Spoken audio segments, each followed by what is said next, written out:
Tenemos acá de invitado a un amigo de la casa, Jorge Búsico, uno de los periodistas. Le voy a mandar un saludo a Jorge Chicodicola porque si no se me pone celoso, mi amigo de Rugby Champán. Me dice, claro, Jorge lo invita, a mí no me invita. Invito a los dos Jorge. Para no tener quilombo. Jorge es un experto en el tema rugby, gran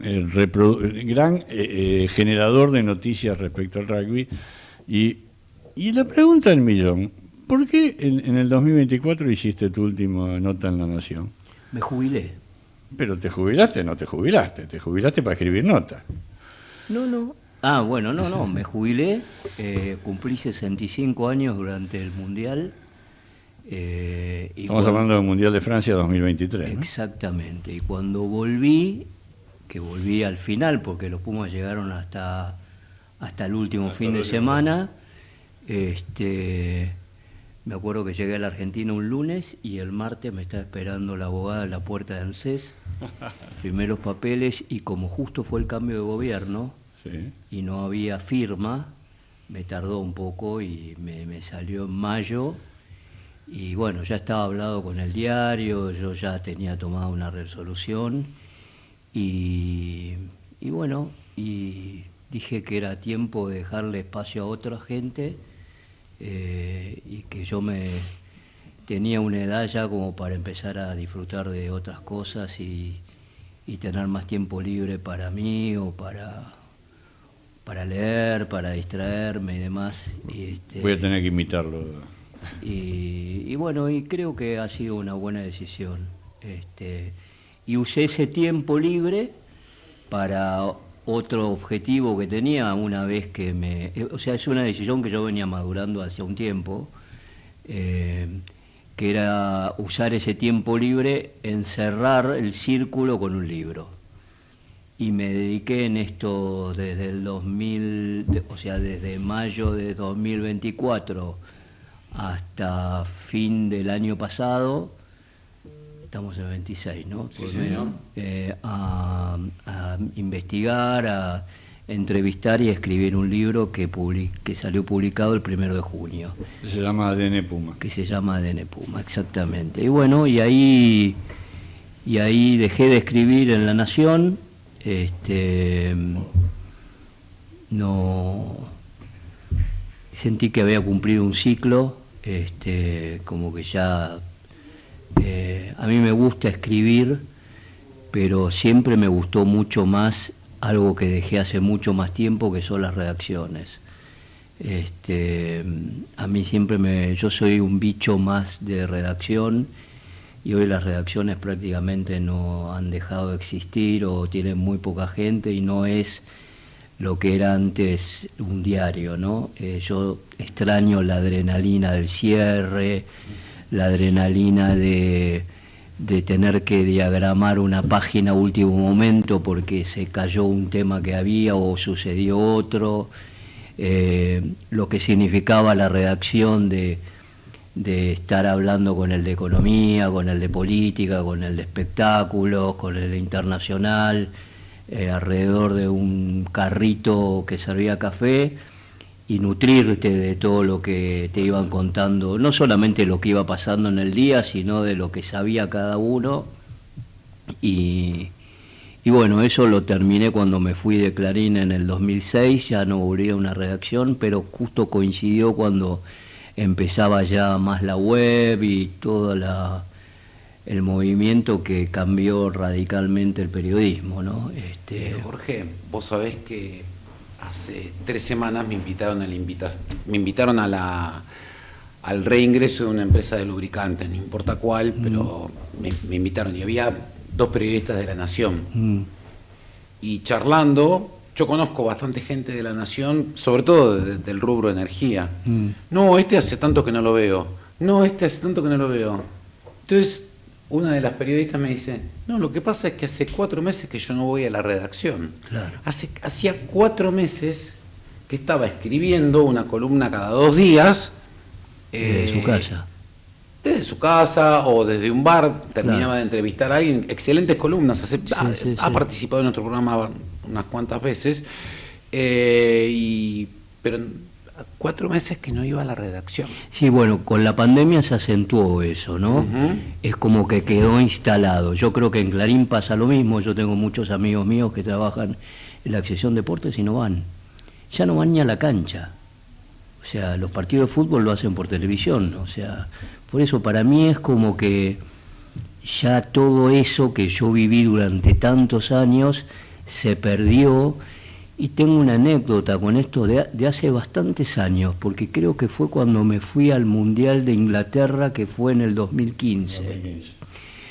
Entonces tuve que ir a buscar unos papeles al diario y una computadora que me daba el diario, y fui un día, suponete, ya cuando el diario estaba ya en Vicente López. Sí, en el edificio del Río. En el edificio Río, ahí creo que es Libertador al 100. Sí. Y fui a un horario que supuestamente las redacciones estallaban, tipo 7 de la tarde, y estaba casi vacía. Y entonces uno de los que eran jefe de deportes, que es todavía jefe de deportes, me agarra y me dice, ¿no extrañas? Digo, no, la verdad que no, ahora que veo esto no extraño nada, porque lo que yo extraño ya no está más. Te digo más, el estudio de televisión que tenían en el edificio del Río, que yo fui unas cuantas veces invitado por Willy Cohen,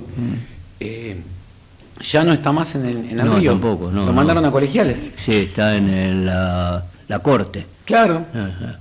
O sea, hasta el estudio de televisión sacaron. Yo siempre te he dicho, me conocí hace muchos años, que la pandemia fue una destrucción de muchísimas cosas, y sobre todo a los de mi edad, a los de nuestra edad, que no, son cosas que uno las vivía de otra manera, ¿no? Ojo, yo ni soy periodista ni lo pretendo ser, pero en mi actividad normal como empresario es un tema que yo extraño mucho, las relaciones personales. Ahora todo el mundo te dice, bueno, salimos por Zoom. Yo entiendo que es más práctico, vos en vez de irte a Loma de Zamora a entrevistar a un tipo, a ver un tipo, a charlar de negocio, lo podés hacer por este medio donde es mucho más práctico. Pero se pierde eso. Yo pienso que hay cosas que se pueden hacer por Zoom. Sí, no tengo Y hay duda. cosas, o sea, las operativas las puedes hacer por Zoom. Pero esto de tenerte acá y charlar es totalmente distinto. Tengo una escuela de periodismo, totalmente. ¿no? Bueno. TV Deportea. Nosotros tuvimos que de un día para el otro dimos clase, la pandemia fue 2020, nosotros arrancamos en el 87, del 87 al 2020 habíamos dado clase 100% presencial, pasamos a dar 100% online durante un año y pico. En un momento se abrió, armamos todo un esquema mixto, bueno, cuando se pudo volver, volvimos 100% presencial. Y yo, que quiero meter algunas materias online, tengo una resistencia bárbara, pero justificada, porque lo que me dice, mira, acá el valor es el trato diario que tenemos con los pibes. Obviamente. Y yo también creo que algunas cosas se pueden hacer online, pero yo sí, mira, de hecho me ofrecieron si la quería hacer online la nota, y yo dije que prefería venir acá. Porque me parece que ver, sentir, qué sé yo, ver el estudio, es otra cosa. Yo soy de los que sigue leyendo La Nación a la mañana y no salgo de casa hasta que la leo en papel. Y mi mujer me dice, pero estás leyendo algo que ya pasó, que esa historia no importa. Hay otra forma de analizarlo, y hay otra forma de disfrutarlo también. Más allá de que lo que estoy leyendo ya lo sabía, ¿no? Sí, yo creo que el diario papel... Los chicos nunca van a entender eso. Los jóvenes de hoy nunca. Y no lo van, no es que no lo van a entender, no lo van a hacer. No lo van a hacer. El diario papel, la última vez que hablé, el día que le fui a decir a Saguier, a Saguier Fernán, que me iba y que después del Mundial me jubilaba, él me decía que La Nación tiene un público que le queda de vida 5 o 6 años. Porque... Sí, pará, yo quiero vivir un poco más. No, está bien, pero los que lo leen generalmente son de 50, 60 para arriba. Sí. Y en algún momento esos también van a dejar de comprar el diario. Sí, por supuesto. Primero porque hoy me estaba contando una vecina que el diario está carísimo.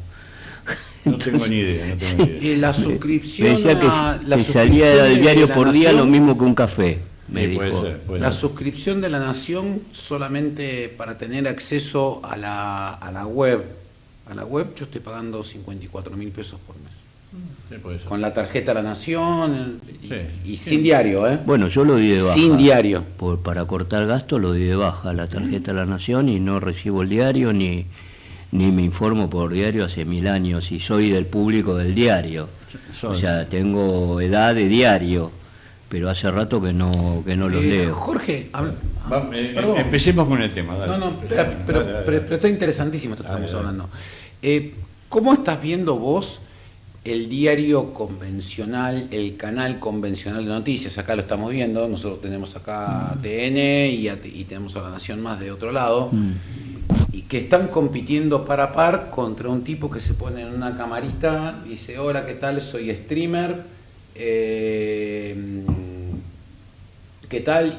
Y tiene contenidos, y quizá le está quitando público a toda una estructura que está ahí dando vueltas. Sin duda, lo que pasa que, a ver, yo no consumo televisión, no veo televisión, no veo nada, tampoco veo mucho streaming, más que nada leo.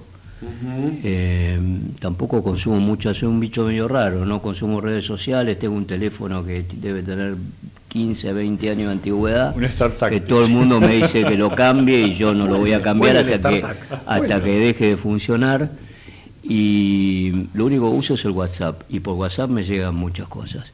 Yo creo que el streaming va a superar a la televisión. Porque todo este formato o toda esta producción que vos ves, en realidad las 24 horas dicen lo mismo. Sí. Vos prendés la televisión a las 8 de la mañana y a las 11 está el mismo tipo que está diciendo lo mismo. Y si no lo dijo a la hasta mañana, lo dijo a la radio. Hasta sabés si va a estar a favor o va a estar en contra. Totalmente. En Ya- cambio, ya el streaming... es abierto. Hay muchos, qué sé yo sigo mucho un medio que se llama Cenital. Sí, buenísimo. Me parece muy bueno, Es me parece buenísimo. muy amplio, me parece bastante honesto en lo que plantea, y me informo vía ellos, vía el streaming y vía los newsletters que recibo. Sí, son muy buenos. Y después estoy suscripto al diario El País y al New York Times. Y con eso más o menos, pero hay tanta noticia y tanta basura dando vuelta que prácticamente decidí aislarme. Y mirá, si no, a Jorge Messi lo mataron hace 15 días. Pero ¿a cuántos han matado? Sí, Este fin de semana lo mataron a Sasturain. Sí. Y diarios y Importante. portales importantes. Vos sabés que yo me acuerdo, era chico. No Florencia Peña, o sea, tipos importantes, Yo era- supuestamente importantes. Yo era chico y me acuerdo que en la televisión, en Crónica TV, apareció un tipo colgado y decía: se ahorcó el senador Barry Goldwater. Que estamos hablando hace 50 años. Después salieron todos a desmentirlo porque obviamente ni se había ahorcado ni era la foto de él. Pero esto existió desde la prehistoria. Acuérdate a Badía, ¿cuántas veces lo mataron a esa Badía y Badía, pobre. seguía vivo? Pobre. Pero más allá de eso que puede pasarte, aunque no está bien, puede pasarte, hay mucha desinformación, mucha cosa que no sabés qué es cierto, y ahora más con la IA. Hay mucha ¿viste? desinformación a propósito Claro, también. vos no sabés si la foto que estás viendo es cierta o no es cierta, si no metieron a uno en el medio que no estaba. Bueno, yo opté, quizás no es lo más saludable, por correrme, y entonces no consumo casi nada de nada. El otro día vino una señora a dar una charla muy interesante sobre IA, y uno de mis socios, tipo que es más grande que yo, periodista de años, no sé si ven el programa de Pergolini. Sí. Bueno, en el programa de Pergolini hay un personaje que se llama Echenique, Sí. que da efemérides. Sí. Bueno, él hasta ese día estaba convencido que Echenique era real. Era real. hasta que el productor que trabaja en TEA le dijo, no, es inteligencia artificial. O sea, durante meses estuvo pensando que era un tipo original. Y eso que ellos aclararon que eran inteligencia artificial cuando empezaron con Echenique. Claro, pero lo habrá agarrado después. Bueno, Jorge, y después lo dejo ya a Willy dedicarse a lo que lo apasiona. Desde hace 4 meses,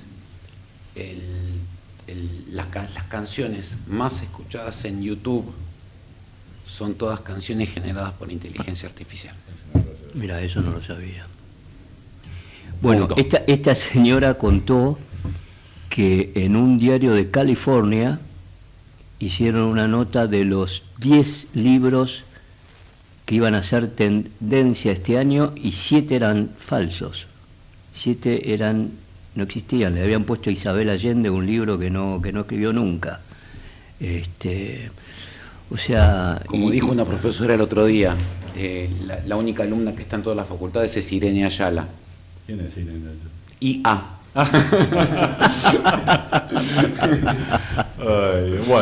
Bueno, vamos a lo nuestro. Bueno. ¿Por qué Mario Ledesma no te contesta o no te contestaba el requerimiento para aparecer en tu libro? ¿Qué pasó? No lo sé. No lo sé porque la verdad es que en el proceso de Mario como entrenador de los Pumas yo tuve muy buena relación y incluso cuando vuelven de Japón, la primera nota que me la da a mí para el diario, para La Nación. No sé, no habrá querido, habrá tenido, qué sé yo, habrá pensado que yo le iba a preguntar cosas que él no quería decir o que él quería guardárselas. Pero fue el único que no me atendió nunca. Vos sabés, cuando yo estuve en Japón, fui a ver los primeros partidos, fui a ver el partido inaugural entre Rusia y Japón, y después vi el primer partido de Argentina, que fue con Francia. Y al terminar el partido hicieron una especie de fue un tercer tiempo con los Pumas, y como yo estaba casualmente en el Hilton, en el mismo hotel que se había hecho la rebelión, participé de esa fiesta. Primero había un ambiente muy de duelo, obviamente, porque fue un partido que se jugó mal, se perdió, se pudo haber ganado. Y era el decisivo. Y era el decisivo, era el partido más importante porque era jugar era jugar contra España la primera fecha y no te tocaba. Y en un momento dado yo me acerqué a Mario, estaba ahí, yo estaba por invitación de mis hijos. Mi hijo es muy amigo de Tommy Cubeli, y le quise preguntar un par de cosas, pero ya no pensando en el programa, nada que ver, era otra cosa, y se me alejó muy mal, como si tuviera yo no sé qué le pasó, si era un rechazo, estaba enojado, está bien, no era para hablar, pero estaba en un ambiente familiar, porque estaban los jugadores con toda la familia que había viajado, y ya me llamó la atención, y bueno, después está bien. Estaba muy enojado porque además estaba muy enojado con el árbitro. Sí. Ese partido fue árbitro. Únicamente sí. Ese partido. No, bueno, pero ese partido, qué sé yo, fue muy evidente. De hecho, muchos jugadores internacionales tuitearon un par de jugadas que eran muy, muy claras de penal para los Pumas, y con ese penal los Pumas pasaban al frente. Y es el mismo árbitro del otro día del partido con Inglaterra, Garner. Casualmente. Él estaba muy enojado con el árbitro, pero al mismo tiempo lo había criticado en la tele, y medio como que después se arrepintió porque Garner era medio... Mario, viste que trabajó muchos años en Australia. Sí. Fue ayudante de Cheika. Y tenía oficina al lado de la de Garner, entonces era como que después le empezó a remorder lo que había dicho. Es más, cuando vuelve a dar la primera conferencia después del partido, lo primero que dice, antes de arrancar las preguntas, dice: antes de todo yo quiero pedirle perdón a Garner, lo dije en caliente, esto, el otro. O sea, se nota que en ese momento Pero bueno, es un tipo áspero, Mario. Sí. Pero en ese momento no se sancionaba ni a los jugadores ni a los técnicos que hablaran mal. Ahora sí. No, esto es de ahora. Esto de ahora. Esto de ahora. Por eso las 4 fechas al Borno, lo cual me parece un disparate total. Pero bueno, Bueno, y a Quesada le dieron 2 fechas. a Quesada le dieron 2 fechas. En Italia, que ahora Queso está dirigiendo el equipo italiano con bastante... Claro, y criticó al árbitro después del partido con Nueva Zelanda y le dieron 2 fechas. Sí. Yo...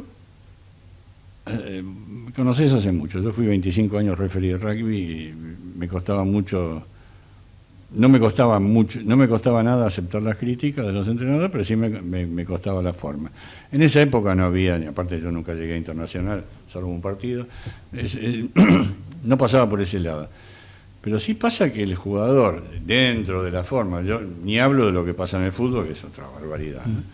Pero dentro de las formas tenés derecho a plantear ciertas situaciones, sobre todo cuando ve, el otro día fue el partido de Pumas-Inglaterra, la última jugada fue, el que no sabe rugby no entiende de qué estamos hablando, pero fue alevoso la forma que no se da ese try, que pudo haber significado, bueno, no importa. Acá hay un tema puntual que vos conocés muy bien y que me gustaría que expliques un poquito, que es la transición que se produce. El rugby argentino siempre fue amateur, históricamente, hasta el año 2007, corregime si me equivoco en la fecha, donde los Pumas salen terceros. Es la primera gran actuación de los Pumas de una medalla de bronce en un campeonato mundial de rugby. Y a partir de ahí, Agustín Pichot empieza a generar una revolución donde se demuestra claramente que Argentina, la mayoría de los jugadores del seleccionado Puma jugaban en el extranjero, y empieza a revertirse un poco, se generaba también había una brecha, un cisma entre los clubes, que se sentían amateur 100%, y el seleccionado argentino que tenía que ser profesional. Contanos un poco esa génesis. Bueno, a ver, el rugby sigue siendo amateur. Sí. En el 98% hay un 2% que es ahí yo diría que hay un 1% semiprofesional, que es el que juega la Liga Americana, sí, y un 1% que es el que conforma los Pumas. Lo que pasa con el 2007 es que la que entonces era la International Rugby Board, que ahora es World Rugby, dice algo hay que hacer con Argentina. Salió por delante de Nueva Zelanda, por delante de Australia, por delante de Francia, que era el local, por delante de Irlanda, por delante de Gales, por delante de Escocia. Ganándole 2 veces. Y ganándole 2 veces al local, que era el favorito para ganar el campeonato. Y en el último partido goleándolo, además. Con jugadores que eran titulares indiscutidos y líderes en todos sus equipos de Francia o en Inglaterra. Sí, señor. Entonces se hace, en ese momento, asume como presidente de la IRB Bernard Lapasset, un francés que era muy amigo de los argentinos, a través de su amistad con Carlos Tosi, que durante mucho tiempo fue presidente de la UAR y miembro representante de la Argentina ante la IRB. Ex-referee del Club San Martín.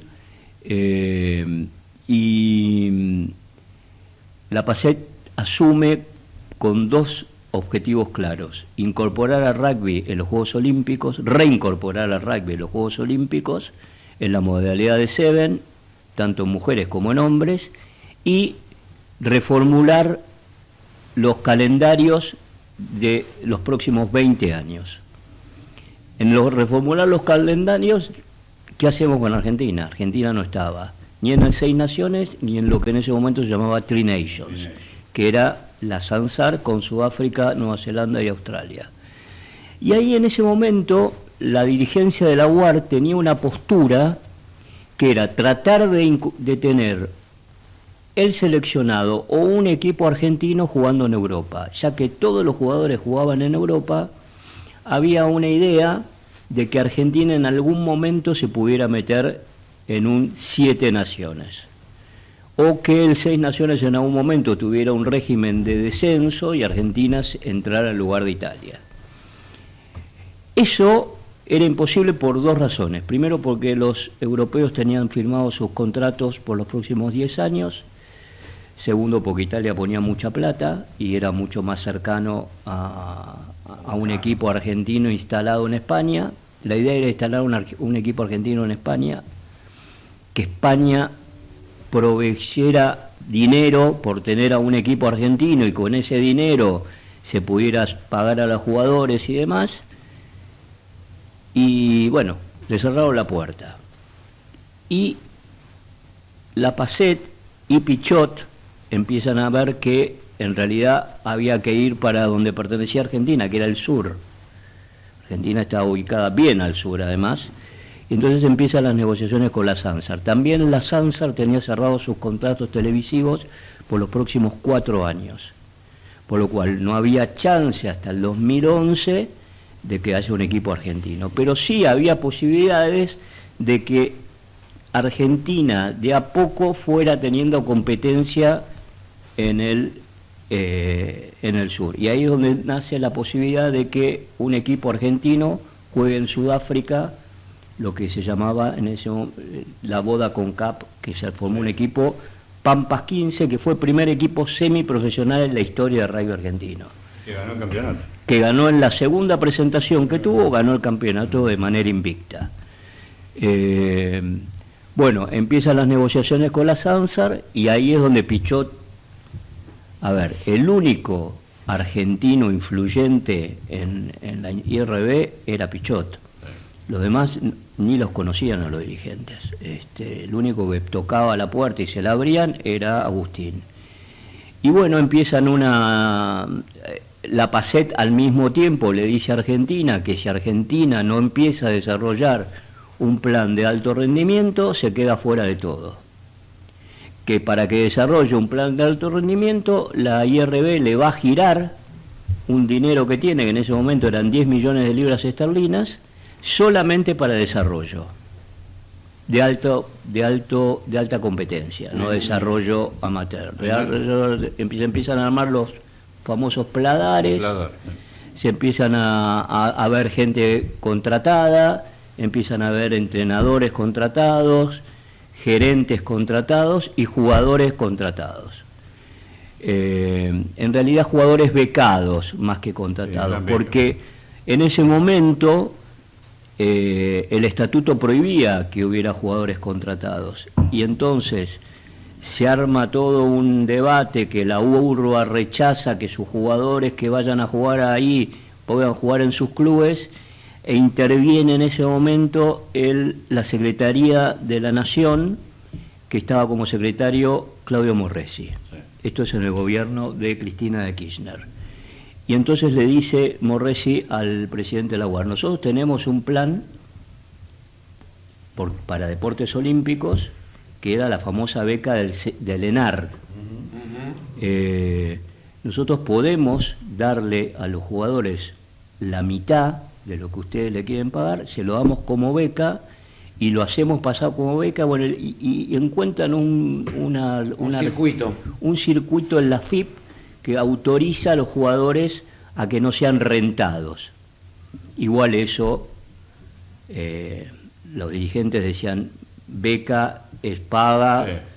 Bueno, tardó un tiempo hasta que finalmente se metió, los jugadores se prepararon exclusivamente para ir a vivir 3 meses a Sudáfrica para competir en la Vodacom Cup. De ese equipo, varios jugadores llegan al Mundial del 2011. En Nueva Zelanda. En Nueva Zelanda, Imhoff, Crevi, Galarza, Senatore, y te diría que casi todos llegan al Mundial del 2015, dirigidos por el mismo entrenador que llega al 2015, que es Daniel Urcade. Ahí se empieza también a armar un plan de juego distinto al que venían jugando los Pumas, de pelota más abierta y demás. Y bueno, cuando estaba todo perdido porque no le creían a la UAR que tenía un plan de rendimiento, Argentina se negaba a tener un torneo profesional, les dicen en un momento que no los aceptan, y Pichot le dice a Carreras, Porfirio, que era el presidente de la UAR, dame una chance más, que hay una próxima reunión en Australia, voy a ver si los puedo convencer. Y en el transcurso de ese mes prepara un plan que incluye que los clubes franceses, los jugadores que juegan en los clubes franceses firmen una carta que si tienen alguna lesión, el lucro cesante se hace cargo de la UAR.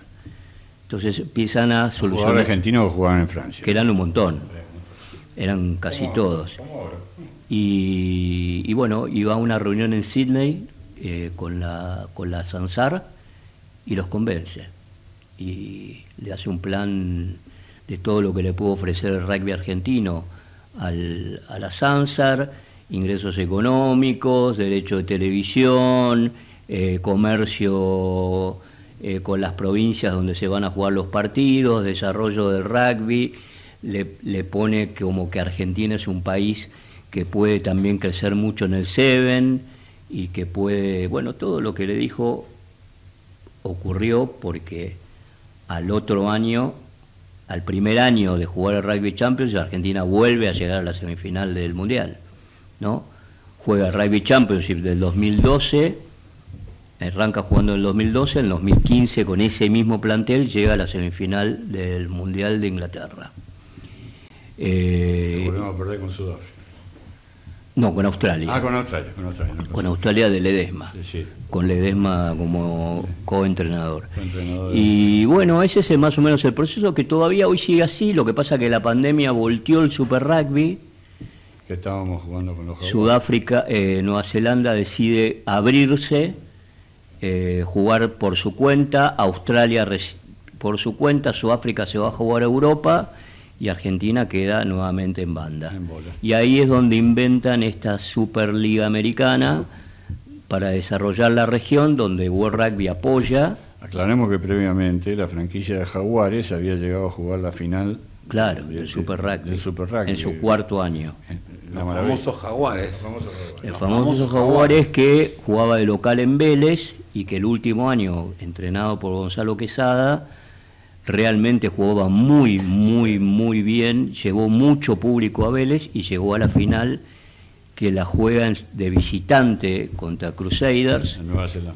Que la juega de visitante porque Crusaders le gana en el último minuto a, creo que era Highlanders, si no la final se jugaba acá, y yo creo que si se jugaba acá los Jaguares ganaban. Era otra cosa. A los Jaguares iba la barra brava de Boca a alentarlos. Yo siempre a verlos. No sabía. Sí. Tenían barra. No lo sabía. Tenemos 5 minutos porque yo soy el time killer de este programa, como dice acá mi amigo. Como buen árbitro. Sí, no, viste que siempre está haciendo milagro con el reloj encima. Pero hay una pregunta, hay un tema que vos sacaste en tu libro, que es el tema Baez Sosa. Sí. Les recuerdo a los oyentes, Baez Sosa es un chico que fue asesinado en Patota en 2020, ¿fue, no? Enero del 2020. Enero del 2020 por un grupo de inadaptados. Y que esto ha quedado como los rugbyer asesinos. Esto yo siempre lo comparo, yo soy empresario y siempre digo que cuando dicen que Lázaro Báez es empresario, a mí se me paran los pelos, ¿no? ¿Cuál es y la tuya también, da tu opinión? ¿Por qué en la Argentina se califica el tema de los rugby asesinos cuando evidentemente eran una manga de degenerados, no eran rugby, y la mayoría está condenada a prisión perpetua, y siempre se hablan dando en situaciones puntuales, el caso de Lázaro Báez es un tema de corrupción, el caso de este chico son unos asesinos? ¿Por qué se los califica en función de lo que hacían o lo que no hacían? ¿Por qué eso? Mira, yo creo que en este país la prensa califica a todo el mundo. Claro. La prensa fue la que dijo los rugbyers asesinos. Nosotros no hablamos de los rugbyers asesinos. Y segundo, creo que el rugby hizo algunas cosas como para que la sociedad lo tenga en la mira. Y al mismo tiempo, algo que nunca se le dio difusión, hizo muchas cosas para mejorar la conducta de los jugadores. De hecho, cuando sucede lo de Baez Sosa, que se corta el tema Baez Sosa en la televisión, que estaba a las 24 horas porque llega la pandemia. Sí.